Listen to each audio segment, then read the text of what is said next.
كتير بيجيلي سؤال ازاي اعرف ان سعر الوحدة ده مناسب ومش اوفر برايس. الطريقة بسيطة.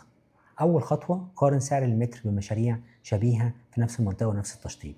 لو اعلى من المتوسط اكتر من 10% لازم تشوف في مقابل ايه.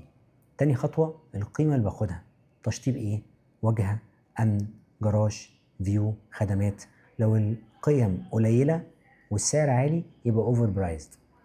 تالت خطوة المطور والتسليم، مين اللي هيبني وسوابقه في التسليم عاملة ازاي. السمعة والالتزام بيرفعوا القيمة بشكل منطقي. رابع خطوة العائد الإيجاري، لو في حاجة بتاخدها فيها عائد إيجاري.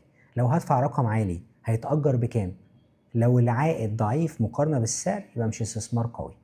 الخلاصة، سعر مناسب بيساوي مقارنة عادلة زائد قيمة حقيقية زائد عائد منطقي، واي حاجه غير كده يبقى اوفر برايسد حتى لو شكلها حلو. لو عايز اعمل لك تقييم سريع لوحده قبل ما تدفع او تحجز ابعت لي تفاصيلها وهنكلم حضرتك.